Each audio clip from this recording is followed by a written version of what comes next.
వారి పేరిట కూడి వచ్చిన మీ కుటుంబాలకు శుభములు సమాధానములు మెండుగా కలగచేయునుగాక. దేవుని ప్రియ సంఘమా, దేవుడు ఎప్పుడు మన జీవితాల్లో అద్భుత కార్యాలు జరిగిస్తారంటే సంఘమంతా కలిసి స్తుతించి ఆరాధించినప్పుడు, ఐక్యత కలిగి ఉండినప్పుడు దేవుడు సూచక్రియలు మహత్కార్యాలు జరిగిస్తారని అపోస్తల కార్యంలో చెప్పడం మనం చూసాం. దేని స్తోత్రం. కాబట్టి మనమందరం కూడా గ్రామములో ఆరిపోతున్న ఆత్మలను వెలిగించాలి, బలహీనమైన వారిని బలపరచాలి, పురుకొలపాలి.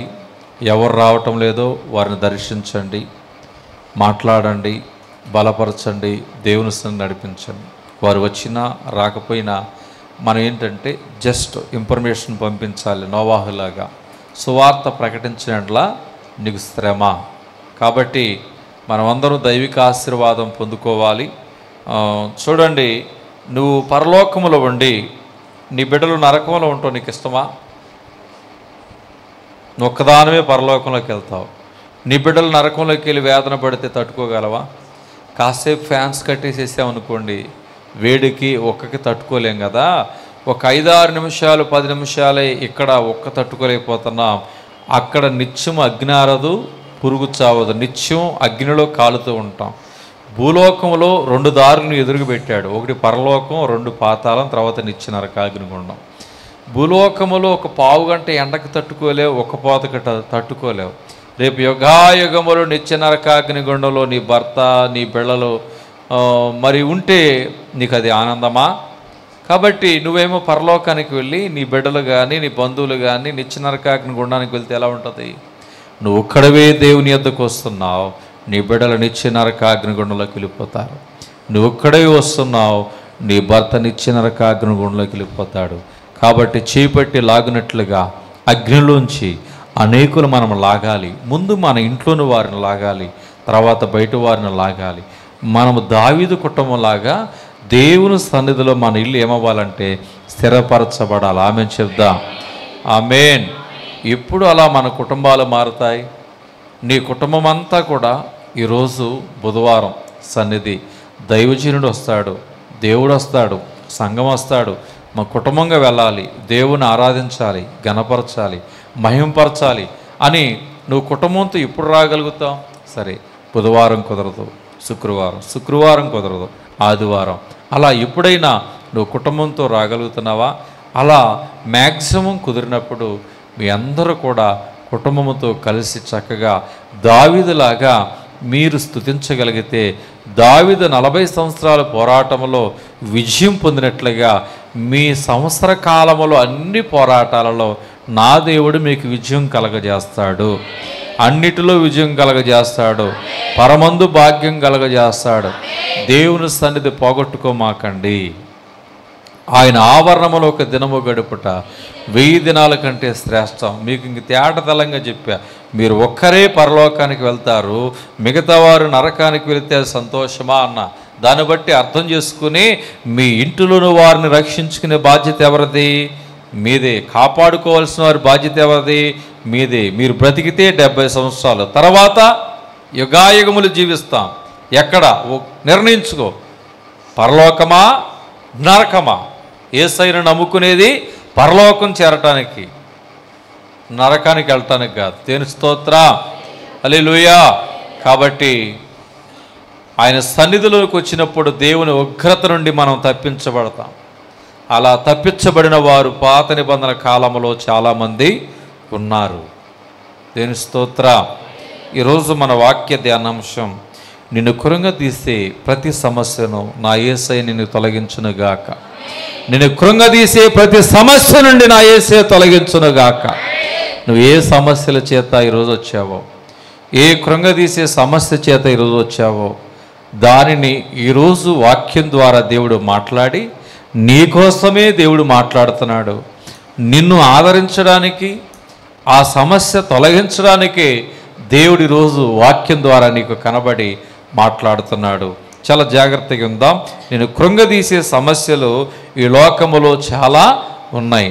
ఒక్కొక్కరికి ఒక్కో సమస్య ఉన్నది. ఆ సమస్య చేత ప్రతి మానవుడు కూడా కృంగిపోతూ ఉన్నాడు. ఏమవుతున్నాడు చెప్పండి? ఆ సమస్యకి కుంగిపోతూ ఉన్నాడు. దేవుడు అంటాడు, నిన్ను కృంగదీసే ప్రతి సమస్య నుండి నేను నిన్ను తొలగిస్తాను, విడిపిస్తాను, విమోచిస్తానని దేవుడు నీతో సూటిగా మాట్లాడుచున్నాడు. పరిశుద్ధ గ్రంథములో యోహాను సువార్త 9వ అధ్యాయము 7వ వచనములో ఒక భక్తుల జీవితంలో ఆయన కృంగిపోయే సమస్య ఆయన జీవితంలో వస్తే దేవుడు ఆయన జీవితంలో కృంగిపోయిన సమస్య నుంచి దేవుడు ఏం చేశాడంటే తొలగించినట్లుగా మనం చూడగలుగుతున్నాం. యోహాను సువార్త 9వ అధ్యాయము 7వ వచనం చూస్తే, నీవు సిలోయమనే కోనేటికి వెళ్ళి అందులో కడుక్కొనమని చెప్పాను. పంపబడిన వాడని అర్థము. అంతకంటే ముందుగా 9వ అధ్యాయంలో ఆయన మార్గమును పోచుండగా పుట్టుగుడ్డివాడైన ఒక మనుష్యుడు కనబడెను. ఆయన శిష్యులు, బోధకుడా, వీడు గుడ్డివాడై పుట్టుటకు ఎవడు పాపము చేసను, వీడి కన్నవారా అని ఆయన అడగగా, యేసు వీడైనను వీని కన్నవారైనను పాపము చేయలేదు, కానీ దేవుని క్రియలు వీని యందు ప్రత్యక్షపరచబడికే వీడు గుడ్డివాడిగా పుట్టెను. పగలనంత వరకు నన్ను పంపిన వాని క్రియలు మనము చేయుచునవలెను. రాత్రి వచ్చుచున్నది, అప్పుడెవడనో పని చేయలేడు. నేను ఈ లోకములో ఉన్నప్పుడు లోకమునకు వెలుగునని చెప్పాను. ఆయన ఇట్లు చెప్పి నేల మీద ఉమ్మివేసి ఉమ్మితో బురద చేసి వాని కన్నుల మీద ఆ బురద పోసి, నీవు సిలోయమనే కోనేటికి వెళ్ళి అందులో కడుక్కొనమని చెప్పాను. సిలోయమనే మాటకి పంపబడిన వాడిని అర్థం. వాడు వెళ్ళి కడుగుకొని చూపుగలవాడై వచ్చెను. కాబట్టి పొరుగువారును వాడి భిక్షకుడని అంతకుముందు చూచిన వారును, వీడు కూర్చుండి భిక్షమెత్తుకుని వాడు కాడా అనిరి. వీడే అని కొందరును, వీడు కాడని వీని పోలిన మరొకడని అనుకుందరు. వాడైతే నేనే అనెను. వారు నీ కన్నులెలాగు తెరవబడిన అడగగా, వాడు యేసు అని ఒక్క మనుష్యుడు బురద చేసి నా కన్నుల మీద పోసి, నువ్వు సిలోయమని కొనేటికి వెళ్ళి కడుక్కోమని నాతో చెప్పాను. నేను వెళ్ళి కడుక్కొని చూపి పొందితేనెను. దేవుని ప్రియ సంగమా, గమనించారా? ఆయన జీవితంలో గుడ్డివాడుగా ఉండి నిష్ప్రయోజకుడిగా ఉన్నాడు. అంటే తన తల్లిదండ్రులు కూడా గుడ్డివాడిగా పుట్టాడని వదిలిపెట్టేశారు. వదిలిపెడితే ఆయన వీధుల వెంబడి కూర్చుని భిక్షమెత్తుకుంటున్నాడు. తల్లి ఉంది కదా, తండ్రి ఉన్నది కదా. ఆయనకి గుడ్డితనం అనే సమస్య వచ్చింది. ఆ గుడ్డితనమైన సమస్యను బట్టి ఆయన ఏమయ్యాడంటే నిష్ప్రయోజకుడయ్యాడు.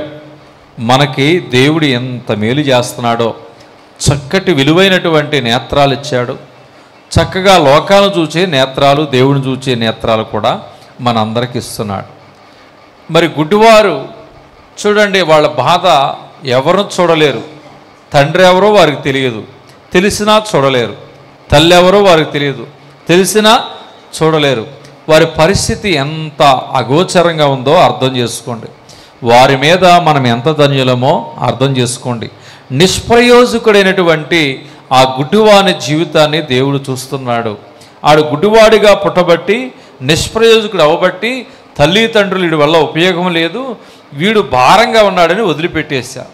కానీ ఆ యొక్క గుడ్డితనమైన సమస్యను బట్టి నా చేతులు బాగున్నాయి, కాళ్ళు బాగున్నాయి, అవయవాలు బాగున్నాయి, అన్నీ బాగున్నాయి, కానీ ఏం చేయాలన్నా, ఎక్కడికి వెళ్ళాలన్నా కళ్ళుంటేనే కానీ, చూపుంటేనే కానీ పరిగెత్తగలం, చేయగలం. ఆయన జీవితంలో కృంగదీసే సమస్య ఏదైనా ఉన్నదంటే గుడ్డితనం. ఏంటి చెప్పండి? గుడ్డితనం. కాబట్టి ఒక్కోసారి ఈ లోక సంబంధమైన దేవత ఏం చేస్తుందంటే మనకు కూడా ఒక్కోసారి గుడ్డితనము కలగచేసి గుడ్డివారులాగా ప్రవర్తించేలాగా చేస్తుంది. మనకు కూడా కొన్ని సమస్యలు అనేవి ఎదురవుతాయి. రెండవది, చూపు పోకుండా మనం కూడా తగు జాగ్రత్తలు తీసుకోవాలి. దేవుడు చూపించాడు, ఆ చూపు పోకుండా మనం ఏం చేయాలంట? జాగ్రత్త తీసుకోవాలి. కాబట్టి దానికి తగ్గ సప్లిమెంట్స్ అనేవి మన బాడీకి అందిస్తూ ఉండాలి. ఎప్పుడు కూడా పీసులు కాకుండా కొద్దిగా వెజిటేబుల్స్ కూడా మనం వాడుతూ ఉంటే కొద్దిగా ఆ చూపు అనేది పెరుగుతూ ఉంది. లేకపోతే ఇంకా 2 కళ్ళు పెరుగుతాయి. అంటే స్పెట్స్ అనేవి వేసుకోవాలి. దేని స్తోత్రం. వేసుకుంటే పర్లా, పద్దాక వేసుకున్న కొంతమందికి కనపడదు. అటువంటి స్థాయిలోకి వెనక ముందు అందరం వస్తాం కానీ అప్పుడే వద్దు మనకి. కాబట్టి కొన్ని సప్లిమెంట్స్ అనేవి బాడీకి మీరు అందించండి. గుడ్డితనంలోనికి రావద్దు. దేని స్తోత్రం. కాబట్టి గుడ్డివాడిగా పుట్టించేది దేవుడే, మోగవాడిగా పుట్టించేది దేవుడే, కుంటివానిగా పుట్టించేది దేవుడే. దేవునికి అసాధ్యమైంది ఏదీ లేదు. ఆయన ఏదైనా చేయగలడు. మోగవారికి మాటలు ఇవ్వగలడు, గుడ్డివారి కనులను తెరవగలడు అని కీర్తన గ్రంథములో 140 అధ్యాయములో 8వ వచనంలో చూస్తాం. కీర్తనలో 148వ వచనం తొందరగా. యెహోవా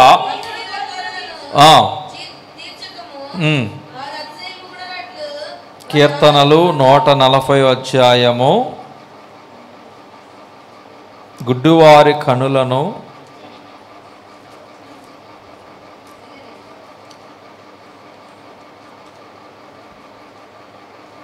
యెహోవా గుడ్డివారి కనులను తెరుచును, తెరవచేవాడు కృంగిన వారిని. ఎన్నో వచనం అమ్మా?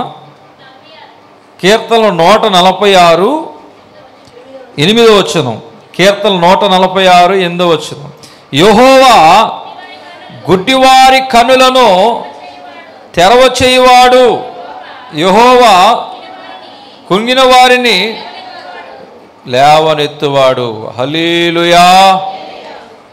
యెహోవా గుడ్డివారి కనులను తెరవచేవాడు, కృంగిన వారిని.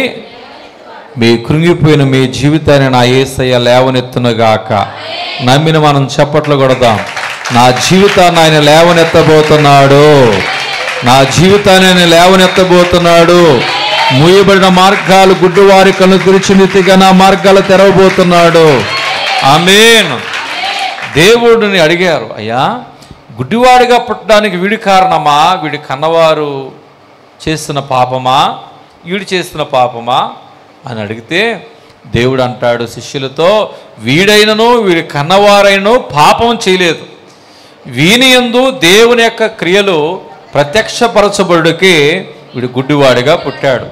ఈరోజు నీ ఎడల దేవుని యొక్క క్రియలు కార్యాలు ప్రత్యక్షపరచబడుట కొరకే నీ జీవితంలో ఈరోజు సమస్య వచ్చింది. నీ కృంగిపోయిన సమస్య ఆయన క్రియలు ప్రత్యక్షపరచబడుట కొరకే వచ్చాయి. నువ్వు ఆయన యొద్దకు వచ్చావుగా. దేవుడు అంటున్నాడు, యెహోవా గుడ్డివారి కనులను తెరవచేయువాడు, యెహోవా కృంగిన వారిని లేవనెత్తువాడు. ఆయన కృంగదీసే ప్రతి సమస్య నుంచి కూడా ఏం చేయగలడు? తొలగించగలడు. నీ యందు ఆయన కార్యాలు ప్రత్యక్షపరచబడు కొరకై, ఆయన మహిమ కొరకు వాడబడు కొరకై నీ జీవితంలో కృంగదీసే సమస్యలు వచ్చాయి. నీ జీవితంలో మంచి రోజులు దేవుడు తీసుకురాబోతున్నాడు. కృంగదీసే ప్రతి సమస్య నుండి నా యేసయ్య నిన్ను విడిపించబోతున్నాడు, లేవనెత్తబోతున్నాడు, విమోచించబోతున్నాడు. ఆయన ప్రత్యక్షపరచబడుతున్న ఆయన కార్యాలు నీ యందు ఆమేన్ చెప్పండి. ఆయన నీ యందు ఆయన కార్యాలు ప్రత్యక్షపరచబడు కొరకై నీకు సమస్య తీసుకొచ్చాడు. గుడ్డివాడికి సమస్య గుడ్డితనమే. ఏంటి చెప్పండి? గుడ్డివాడి యొక్క సమస్య ఏంటి చెప్పండి? గుడ్డితనమే. గుడ్డితనం అనేది సమస్య ఆయన జీవితంలో ఉన్నప్పుడు దేవుడు ఆ గుడ్డివాడి దగ్గరికి వచ్చాడు. హల్లెలూయా. వచ్చాడా? చదవండి ఆ యొక్క యోహాను సువార్త 9:6. ఆయన చెప్పి నేల మీద ఉమ్మివేసి ఉమ్ముతో బురద చేసి దేని స్తోత్రం, ఆయన దగ్గరికి వచ్చాడు. ఈరోజు నీ దగ్గరికి వచ్చాడు. ఆమేన్ చెప్పండి. సమస్యలో ఉన్న వాని యొద్దకు వచ్చిన దేవుడు ఈ సమస్యలో ఉన్న నీ జీవితం దగ్గరికి వచ్చాడు. ఆమేన్ చెప్పండి. దేవుడు చేసే కార్యాలు చాలా వింతగా ఉంటాయి. గుడ్డివాడి దగ్గరికి వచ్చి ఏం చేశాడంటే నేల మీద ఉమ్మి వేశాడు. అంతకుముందు దేవుడు ఏం చేశాడో తెలుసా? గుడ్డివాడు ఒకడు వస్తే వాడి కన్నులు ముట్టి నీకు చూపు కలుగునుగాక అంటాడు దేవుడు. దేని స్తోత్రం. దావీదు కుమారుడా నన్ను కరుణించమన్నప్పుడు దేవుని బిడ్డలైనటువంటి వారలారా, ఆ యొక్క గుడ్డివాడిని చూచి వాని కన్నులు ముట్టి నీ నమ్మిక చొప్పున కలుగునుగా కంటే ఆ గుడ్డివానికి చూపు కలిగింది, ఆయన కన్నుల మీద చేతులు ఉంచినప్పుడు. రెండవదిగా చూస్తే ఎరికే పట్టణం దగ్గర గుడ్డివాడు కేకలు వేశాడు, ఇతరులైన వారు అరిచారు.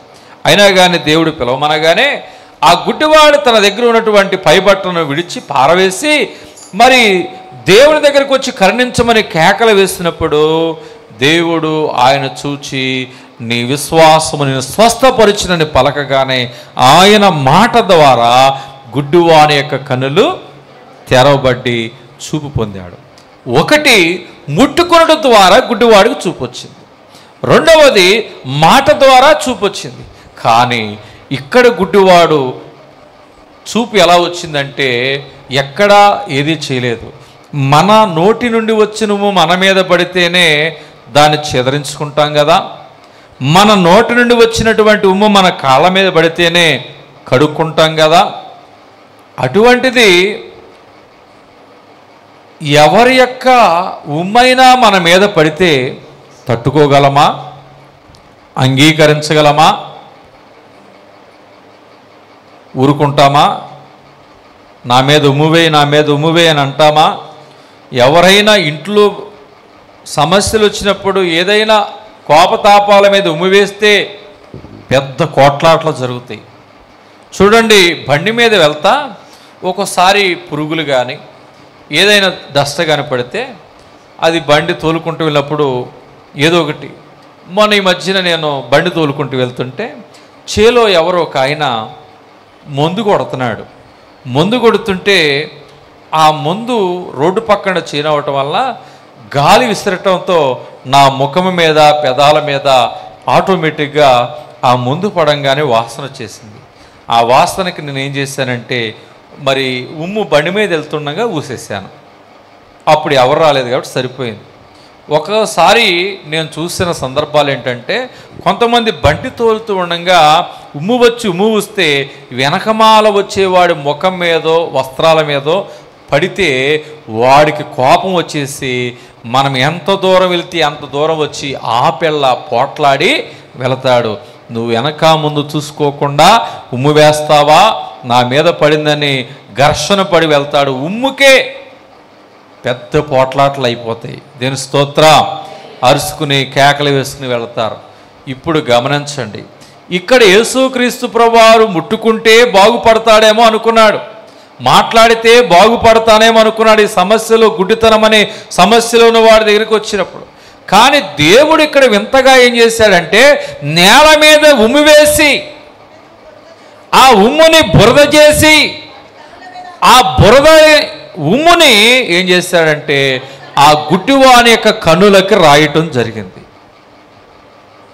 అక్కడ ఉన్నవారు ఏంటి, యేసు ప్రభువారు ఉమ్ము వేశాడు, యేసు ప్రభువారు మట్టిని ఉమ్ముని కలిపి రాశారు, ఉమ్మునేంటి ఆ గుడ్డివాడి యొక్క కనురెప్పలకి రాస్తున్నాడు అని మాట్లాడుకోకుండా ఉంటారా? అదేమైనటువంటి మంచి కార్యమా? ఆయన మాట్లాడుకునేటువంటి మాటలన్నీ కూడా అక్కడ ఉన్న వారందరూ కూడా వింటూనే ఉన్నారు. ఈ గుడ్డివాడు వింటున్నాడు. విన్నప్పుడు అయ్యా నువ్వు ముట్టుకుంటే నాకు కనుచూపు వస్తుంది అనుకున్నాను, ప్రభువా నాయనా నువ్వు మాట్లాడితే నాకు కనుచూపు వస్తుంది అనుకున్నాను, అయ్యా నువ్వు మాట్లాడయ్యా నన్ను ముట్టుకోయా అని అంటలేదు. ఆయన ప్రభు వచ్చారు, ఆయన మౌనంగా ఉన్నాడు. ప్రభు వచ్చాక నేల మీద ఉమ్ము వేశాడు. ఉమ్ముని మట్టిని కలిపి ఆయన కనులకు రాస్తూ ఉన్నాడు చేతులతో. తన కనులకు గుడ్డివాడి కనులకు రాసి అబ్బాయ్ నువ్వు సీలోయం అనే కోనేటికి వెళ్ళి నీ కన్నులను కడుక్కో అని చెప్పి పంపించాడు. ఇక్కడ చెప్పిన రీతిగా ఆయన మాట విని నడుచుకుని వెళ్ళి ఆ నేల చేత కడుక్కున్నాడు. కడుక్కోగానే ఆయనకి చూపు వచ్చింది. దేని స్తోత్రం. ఇక్కడ ఒక కార్యం జరిగింది. ఏ కార్యం జరిగింది? సమస్య నుండి, ఆయనను కృంగదీసే సమస్య నుండి ఆయన ఏమయ్యున్నాడంటే తొలగించబడిన వాడిగా ఉన్నాడు. గడిగలు చెప్దాం హల్లెలూయా. ఆయనను కృంగదీసే సమస్య నుండి ఆయన విడిపించబడ్డాడు. ఆ సమస్య ఆయన జీవితంలోంచి యేసుక్రీస్తు ప్రభువారి ద్వారా తొలగించబడింది.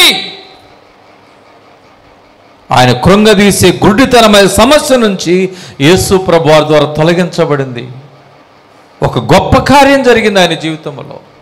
ఆయన కృంగదీసే సమస్య నుండి విడిపించబడ్డాడు యేసయ్య వలన. ఈరోజు నువ్వు ఏ కృంగదీసే సమస్యతో ఆయన సన్నిధికి వచ్చావు? దేవుని వాక్యం వింటున్న వారులారా, ఏ సమస్యల చేత మీరు కృంగిపోతున్నారు?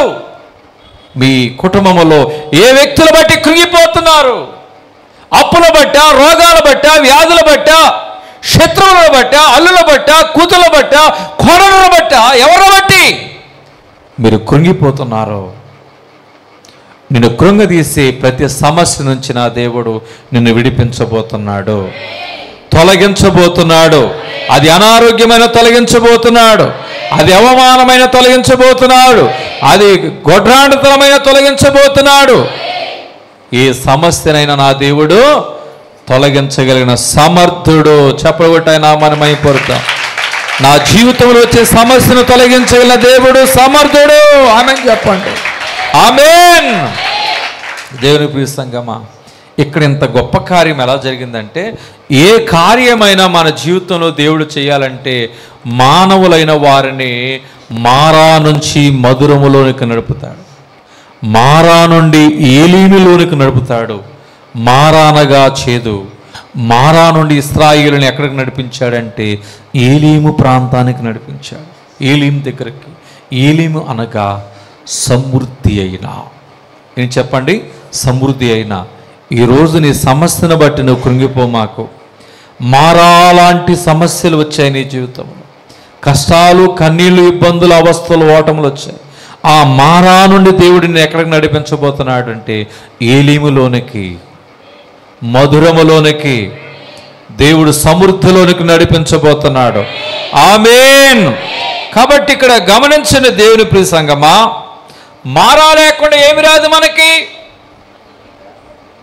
మధురం రాదు.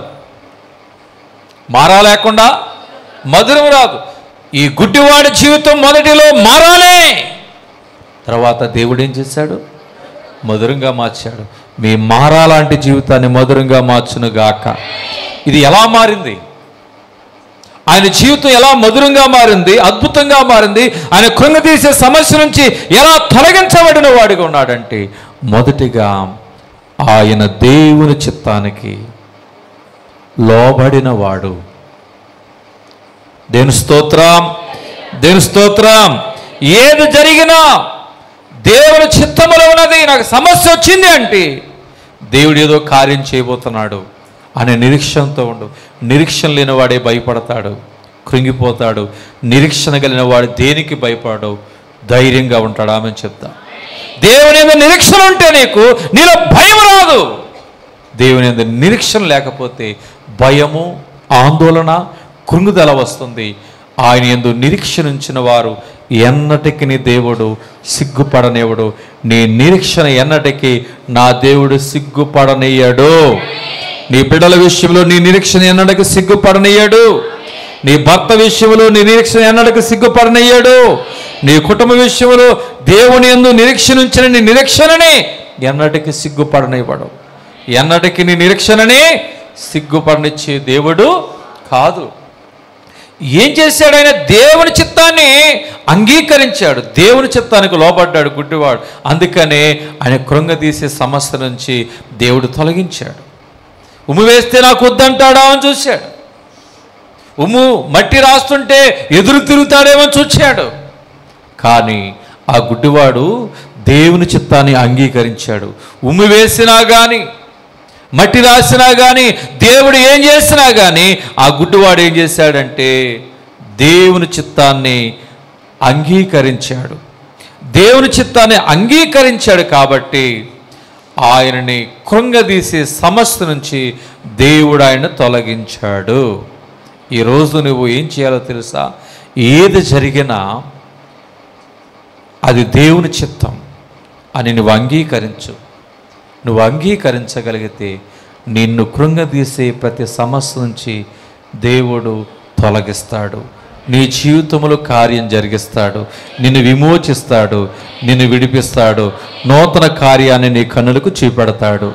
ఆమేన్. ఒకటి, ఆయన జీవితంలో సమస్య ఎలా తొలగింది, అద్భుతాన్ని ఎలా చూడగలిగాడు, దేవుని కార్యాన్ని ఆయన జీవితం ఎలా అనుభవించగలిగాడంటే ఒకటి, దేవుని చిత్తాన్ని అంగీకరించాడు. రెండవదిగా గుడ్డివాడు ఏమై ఉన్నాడంటే దేవుడు ఏం చెప్పాడంటే, అబ్బాయి నీ కనులకి ఈ బురద రాసే కదా, ఈ బురదని ఉమ్ముని నువ్వు సీలోయం అనే కోనేటికి వెళ్ళి కడుక్కోవాలి. వీళ్ళు కడుక్కో అంటే, అయ్యా నేను ఎక్కడో విన్నా నువ్వు మాట్లాడితే గుడ్డివారి కళ్ళు తెరవబడ్డాయి అంట. ప్రభువా నేను ఎక్కడో విన్నా గుడ్డివారి చేతులు మరి వారి కన్నుల మీద చేతులు ఉంచితే గుడ్డివారి కళ్ళు తెరవబడ్డాయి అంట. కుష్టి వ్యాధి గల వారు ముట్టుకుంటే అప్పటికప్పుడే బాగుపడ్డారంట. కుంటివారు లేచి నడిచారంట. అయ్యా నాకు కన్నులు లేవు కదా, నేను ఎలా నడవనయ్యా, నేను ఎలా వెళ్ళి కడుక్కోనయ్యా అని దేవుని మాటకి ఎదురు చెప్పలేదు. ఆయన మాటకి విధేయత చూయించి దేవుని చేత సీలోయం అనే కోనేటకి నడిపించబడిన వాడుగా ఉన్నాడు. ఎవరి చేత నడిపించబడ్డాడు? దేవుని మాట చేత నడిపించబడిన వాడుగా ఉన్నాడు. గడిగలు చెప్దాం, దేవుని వాక్యం చేత నడిపించబడ్డాడు. దేవుని మాటలకి విధేయత చూయించాడు. నేను గుడ్డివాడినయ్యా, నేను వెళ్ళనేలయ్యా, నా వల్ల కాదయ్యా అన్నాడా? అయ్యా బుధవారం రాత్రి అయిపోతుందయ్యా, నేను రాలేనయ్యా అంటే దేవుని కార్యాన్ని చూడగలవా?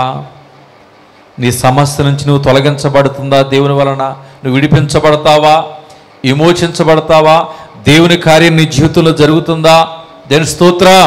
ఆ గుడ్డివాడు చూపే కనపడదు, పగలు రాత్రే, రాత్రి కూడా చీకటే. ఎప్పుడు ఆయన జీవితం చీకటే. ఆ చీకట్లో ఎక్కడికి వెళ్ళమన్నాడు? ఆ చీకటి జీవితం కలిగిన వాడు ఎక్కడికి వెళ్ళమన్నాడు? సీలోయం అనే కోనేటికి. అంటే అది సాధ్యమేనా? ఆయనకి సాధ్యం కాదు. ఎవరో ఒకరిని ఆధారం చేసుకుంటేనే వెళ్ళే పరిస్థితి.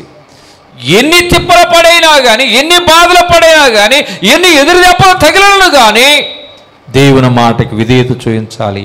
దేవుని మాట చొప్పున నేను నడవాలి. హల్లెలూయా, హల్లెలూయా. మన దేవుడు ఎలాంటి వాడో తెలుసా? నడిపించే దేవుడు, మన ముందర నడిపించే దేవుడు, మన ముందు నడిచే దేవుడు, మనకు తోడుని నడిపించే దేవుడు. ఆయన మంచి కాపరి. నువ్వు నడవగలిగితే పడిపోకుండా ఆయన చేయి పట్టి ముందు నడిపిస్తాడు. ఆమేన్ చెప్తా. ఆమేన్. నువ్వు ముందు నడవగలిగితే ఆయన నీకంటే ముందు ఇశ్రాయేలు సైన్యానికి ముందు నడిచిన దేవుడు. ఆయన నీ ముందుండి చేయబట్టి నడిపిస్తాడు. నడిపించుచున్నాడు నజరేయుడు, నడక నేర్పుచున్నాడు నన్ను విడువని దేవుడు. నడిపించుచున్నాడు నజరేయుడు, నడక నేర్పుచున్నాడు నన్ను విడువని దేవుడు. గాఢాంధకారములైన కన్నీటిలో ఎలైనా, కష్టాల తీరములైన కఠిన మార్గములైనా నడిపించుచున్నాడు నజరేయుడు, నడక నేర్పుచున్నాడు నన్ను విడువని దేవుడు. హల్లెలూయా. నువ్వు నడవగలిగితే ఆయన నిన్ను నడిపిస్తాడు. ఆయన మరిచిపోయే దేవుడు కాదు. ఎలా అంట? గాఢాంధకారములోనైనా. ఈ గుడ్డివాడు ఎలా ఉన్నాడు? గాఢాంధకారములో ఉన్నాడు, కన్నీటి లోయలో ఉన్నాడు, కష్టాల తీరములో ఉన్నాడు, కఠినమైన మార్గములో ఉన్నాడు. అలాంటి వాడిని మాట చెప్పాడు. కానీ ఆ గుడ్డివాడిని నడిపిస్తుంది ఎవరు? నడిపించుచున్నాడు నజరేయుడు. పాడుదాం. నడిపించుచున్నాడు నజరేయుడు, నడక నేర్పుచున్నాడు నన్ను విడువని దేవుడు. నడక నేర్పుచున్నాడు నన్ను విడువని దేవుడు. గాఢాంధకారములైన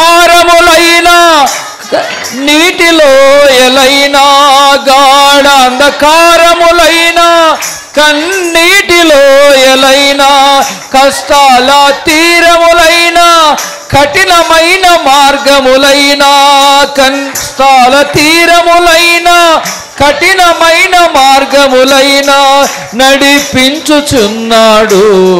నజరేయుడు నడక నేర్పుచున్నాడు, నన్ను విడువని దేవుడు. నిన్ను విడిచిపోయే దేవుడు, గుడ్డితనములో ఆయన విడిచిపెట్టాడు దేవుడు. అడగకుండానే దాటిపోవాడు కాదు యేసు దేవుడు. నువ్వు సమస్యల్లో ఉంటే, నీ కుటుంబం సమస్యలు ఉంటే దేవుడు దాటిపోవడు. కొండంత దేవుడు నీకు అండగా ఉన్నాడు. వీడు పాపం చేశాడా, వీడి కనవారి పాపం చేశారా, ఎవరు పాపం చేశారు అని మాట్లాడుకుంటానే ఆ సమస్యలో ఉన్నవాడు దేవుడు ఆయన దగ్గరికి వచ్చాడు. దాటిపోయాడా? సమస్యలో ఉన్నవాడిని దాటిపోయాడా? నిన్ను దాటిపోడు దేవుడు. ఆమెను చెప్తా. ఆ సమస్యను తొలగించిన దేవుడు నీ సమస్యను తొలగిస్తాడు. ఆమెను చెప్తా. రెండవదిగా ఆయన జీవితంలో సమస్య ఎలా తొలగింది ఆ గుడ్డివాడి జీవితంలో అంటే, దేవుని మాట విని అతడు సీలోయమనే కోనేటికి ఏ తిప్పల పడైనా సరే ఆయన మాటకి విధేయత చూయించి నడిచిన వాడుగా ఉన్నాడు. ఈరోజు ఎంతమంది దేవుని మాట వింటున్నారు? నీ జీవితంలో సమస్యలు తొలగపోవటం గల కారణం ఏంటో తెలుసా? దేవుని కార్యాలు జరగకపోవటం గల కారణం ఏంటో తెలుసా?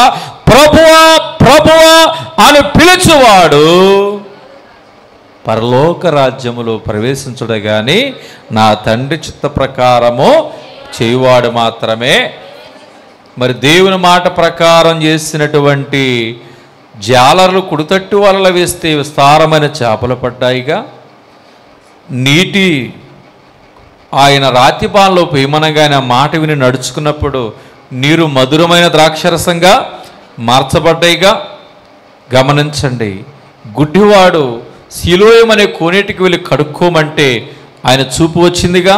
10 మంది కుష్ఠరోగులు ప్రభువా కరుణించమని వస్తే ఆయన మాట విని తన యొక్క మరి యాజకులకి కనబరుచుకోండి అని దేవుడు చెప్తే, కుష్ఠవ్యాధి గల వారు రాళ్ళ దెబ్బలకైనా భయపడి వెనక తగ్గకుండా చావనైనా చేస్తాం, దొరికితే విడుదల ఈరోజే దొరుకుతుందని ఆయన మాట విని విధేయత చూయించి నడుచుచూ ఉండగానే మార్గం మధ్యలోనే కుష్ఠవ్యాధి గలవారు ఏమయ్యారు చెప్పాలి? శుద్ధులైరి. మీరైతే కొంతమంది వినుటు మట్టికి విందురు కానీ గ్రహింపనే గ్రహింపరు. ఏం చెప్పాడు రా? ఏం చెప్పాడు? అదే గుర్తులేదు. ఏం చెప్పాడు? బాగా చెప్పాడు. ఏం చెప్పాడు? గుర్తులేదు. దేని స్తోత్రం. ఏదో గుర్తురాట్లా అంటారు. దేని స్తోత్రం. కానీ మంచి వాక్యం చెప్పాడు దేవుడు ఈరోజు దైవజనుల ద్వారా అందించాడు. నాకు గుర్తు రావట్లేదు అంటారు. అదే ఏదైనా సమస్యలు వచ్చి ఇద్దరు పోట్లాడుకుంటే ఆ మాటలన్నీ గుర్తుపెట్టుకుంటారు. ఆ పనికి మాలిన సమస్యలు మాటలు మనకొద్దు. దేవుడు మాటలు నీ హృదయంలో ఉంటే నీ జీవితం వర్ధిల్లుతుంది. ఆమేన్ చెప్పండి. ఆమేన్. ఆయన మాటకి విధేయత చూయించి దేవుని చేత నడిపించబడాలి. నువ్వు ఈరోజు ఎవరి చేత నడిపించబడుతున్నావు? నిన్ను ఏది ఏలుబడి చేస్తుంది? దేవుని మాటలా, మనుషుల మాటలా? ఎవరి మాటల చేత నువ్వు నడిపించబడుతున్నావు? దేవుని మాటల చేత, మనుషుల మాటల చేతన? అయ్యా, తెల్లవారుజామున 3:30కి మాకు గృహప్రవేశం చేయాలయ్యా.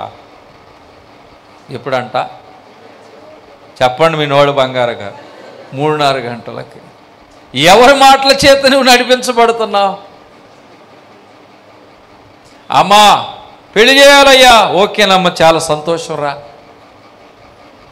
నువ్వు ఎక్కడికో వెళ్ళి ఏదో కాగితం రాయించుకొచ్చి ఆ రోజు ఆ లగ్గం అని చెప్పొచ్చి ఆ మనుషుల మాటలని మా ద్వారా, ఆ మాటల ద్వారానే దేవుని మాట చొప్పున మేము నడిపించబడకుండా మనుషుల మాటల చేత నడిపించబడినట్లుగా నువ్వు చేస్తే నీ జీవితంలో, నీ బిడ్డల జీవితంలో కార్యాలు ఎలా జరుగుతాయి? ఒక ఆయన అంటాడు, ముహూర్తాలు పెట్టి వాస్తులు పెట్టి చూసి అన్నీ కట్టారు, మునిగిపోయింది విజయవాడ అన్నాడు. ఏది కాపాడలేకపోయింది మమ్మల్ని అన్నాడు. దేవుని స్తోత్రం. వాస్తు చూసి ఇల్లు కట్టామో, ముహూర్తాలు పెట్టి శంకుస్థాపన చేసామో, గృహప్రవేశాలు చేస్తాము, ఎన్ని చేసినా కానీ మునిగిపోయామంటున్నారు. దేవుని స్తోత్రం. కాబట్టి దేవుని ప్రియ సంగమా, నువ్వు ఎవరి మాట విని నడుచుకుంటున్నావు? నీ జీవితం ఎవరి చేత నడిపించబడుతుంది? గుడ్డివాడు సమస్య ఎలా తొలగింది?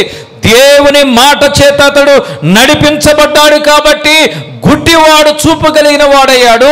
గుడ్డితనం అనే సమస్య నుంచి ఆయన తొలగించబడ్డాడు. ఈనాడు మీరు త్రోవ తప్పి మమ్మల్ని త్రోవ తప్పిస్తున్నారు. మనుషుల మాటల ఏలుబడిలో మీరు నడుస్తూ మమ్మల్ని నడిపించుచున్నారు. దేవుడు మీ జీవితంలో, మీ బిడ్డల జీవితంలో, మీ కుమార్తె జీవితంలో ఎలా దేవుడు కార్యాలు చేయగలడు? మిమ్మల్ని నడిపించేది దేవుని మాట, మనుషుని మాట. దేవుని వాక్యం ఏలుబడా, లోకానుసారమైన వ్యక్తుల మాటలు ఏలుబడా? ఎవరు ఏలుబడి చేస్తుంది? దైవజనులు చెప్పిన ప్రకారంగా, దేవుని వాక్య ప్రకారంగా నడుచుకోండి. మీ జీవితాన్ని నిండుగా వర్ధిలింప చేస్తాడు దేవుడు. ఆమె చెప్తా. మేము శుభ్రంగా లేమా? ఉళ్ళకు వచ్చేవారు శుభ్రంగా లేరా? అనుమానం ఎందుకు నీకు? దేవుని మీద ఆధారపడు. దైవజనుల చేత ప్రార్థన చేయించుకో. దాన్ని పవిత్రపరుస్తాడు దేవుడు, దాన్ని ఆశీర్వదిస్తాడు. ఆమె చెప్తా. మనుషుల మాటలు నీకెందుకు? వాటిని విడిచిపెట్టు. దేవుని స్తోత్రం. హల్లెలూయా, హల్లెలూయా. కాబట్టి దేవుని ప్రియ సంగమా, శుక్రవారం నాడు డబ్బులు ఇవ్వకూడదు, మేము ఇవ్వాలి. మీరు ఇవ్వకూడదు. మా దగ్గరికి వచ్చి అప్పు తీసుకుని మా డబ్బులు మీరు ఇవ్వాలి. మీ ఇంట్లో ఇవ్వకూడదు. అయ్యా దైవజనుడా, కొద్దిగా డబ్బులు ఏమైనా ఇస్తారా? బాబు ఏంటక్క ఇవాళ శుక్రవారం ఇవ్వకూడదు, అవి ఇస్తే అవి ఇస్తాం, రేపొద్దున ఇస్తాం. ఎవరు ఏలుబడిది? దేవుని మాట ఏలుబడి చేస్తుందా? నీ ఇంట్లో మనుషుల మాటలు ఏలుబడి చేస్తున్నా? సుధా అని కాదు, నేను ఊరినే అన్నాను, అటెన్షన్లో ఉంటారని మీరు. దేని స్తోత్ర. సుధా అంటే అందరూ ఆమె ఇంకా చూస్తున్నారు మీరు. సుధా అంటే ఏముంది కాబట్టి నేను అన్నా. మీ అందరూ అట్లాగే చేస్తున్నారేమో. శుక్రవారం నాడు వెళ్ళిపోద్దంట లక్ష్మి, పరిగెత్తుకుంటూ వెళ్ళిపోద్దంట లక్ష్మి. మరి ఉరికెత్తుకుంటూ రాదు ఇంట్లోకి. దేని స్తోత్ర. దేవుని ఆశీర్వాదము మనుషుల మాటల వలన కాదు, కానీ దేవుని మాటల వలనే ఏలుబడి చేస్తేనే మన ఇంట్లోకి ఆశీర్వాదం వస్తుంది. ఆమె చెప్తా. హల్లెలూయా. దేవుని ప్రియ సంగమా, నీ ఇంట్లో ఎవరు ఏలుబడి పని చేస్తుంది? ఎవరు ఏలుబడి? మనిషి ఏలుబడా? దేవుని మాటల చేత నువ్వు నడిపించబడుతున్నావా? మనుషుల మాటల చేత నడిపించబడుతున్నావు. మూడవదిగా, ఆయన దేవుడు చెప్పినట్లుగా వెళ్ళి సీలోయం అనే కోనేటిలోనికి వెళ్ళి దేవుని వాక్యము చేత, నీటి చేత అతడు తన బురదను కడుగుకున్నాడు. దేని స్తోత్రం. హల్లెలూయా. సీలోయం అనే కోనేటికి వెళ్ళి ఆ నీటి చేత ఏం కడుక్కున్నాడు? ఆయన బురదను కడుక్కున్నాడు.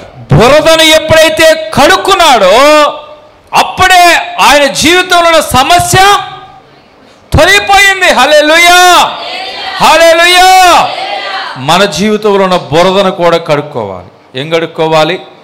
బురదని కడుక్కోవాలి. యాకోబు పత్రిక 4:8 తొందరగా. యాకోబు పత్రిక 4:8. దేవుని యొద్దకు రండి, అప్పుడు ఆయన మీ యొద్దకు వచ్చును.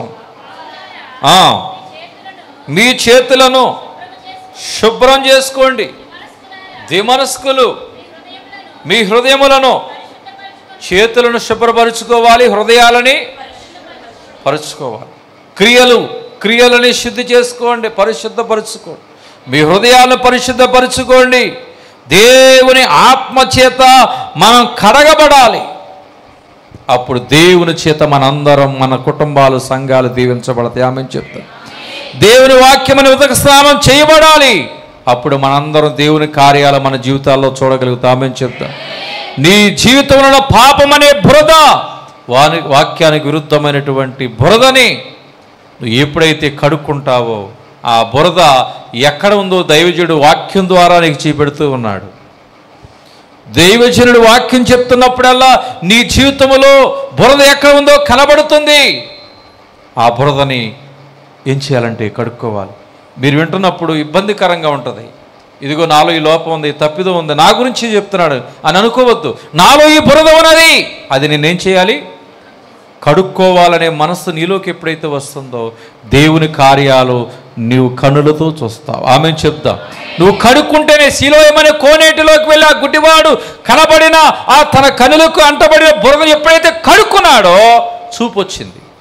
అలాగే దైవజుడు వాక్యం చెప్తుండగా నీలో లోపం కనపడుతుంది, పాపం కనపడుతుంది, తప్పిదం కనపడుతుంది.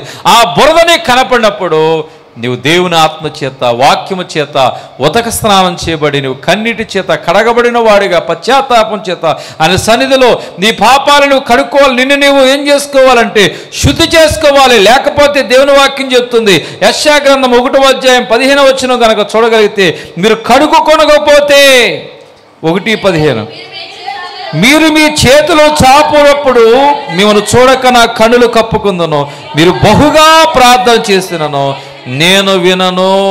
దేని స్తోత్రం. కాబట్టి మీ చేతులను మీరు కడుక్కొనుడి. మీరు కడుక్కుంటేనే దేవుడు మన జీవితంలో అద్భుతాలు చేస్తాడు. యేసు రక్తము చేత మన ప్రతి పాపం అనే బురదను ఆయన మన కడుగునుగాక. ఆయన రక్తము చేత మన బురదను కడుగునుగాక. ఆయన వాక్యము చేత కడుగునుగాక. ఆయన ఆత్మ చేత కడుగునుగాక. మన జీవితంలో అద్భుతాలు దేవుడు జరిగించునుగాక. ఆత్మయందు కడగబడితేనే, పరిశుద్ధపరచబడిన వారమైతేనే మన జీవితంలో గొప్ప కార్యాలని చూడగలుగుతాం. కాబట్టి 3 విషయాలు నేర్చుకున్నాం. సమస్య మన జీవితంలో మరి దేవుడు తొలగించాలి అంటే, నేను కృంగదీసే ప్రతి సమస్య నుంచి నా యేసయ్య ఈరోజు నేను తొలగించాలంటే ఒకటి దేవుని చిత్తానికి లోబడాలి. రెండవదిగా సత్యవతక్క మమత ఏమా, రెండవదిగా దేవుని మాటకి విధేయత చూపించాలి. మూడవదిగా ఇప్పుడు ఎవరి పేరు చెప్తానో చూద్దాం. సిద్ధమేనా? సిద్ధమేనా? సత్యమక్క. మూడవదిగా నేను కృంగదీసే ప్రతి సమస్య నుండి దేవుడు నేను తొలగించాలంటే రానక్క. విజయక్క, నేను నాడు చెప్పాక బాగా చెప్పాడయ్యా. ఏం చెప్పారయ్యా? ఏస్త్రమ్మ, చలమక్క, ఆ యొక్క పేరు నేను మర్చిపోయా. కోటేశ్వరమక్క. ఇప్పుడు రిజల్ట్ వచ్చేద్దాం అనుకుంటున్నా. కుమారక్క. మూడవది మన సమస్య తొలగించబడాలంటే మీ అందరు కుమారక్కలేనా?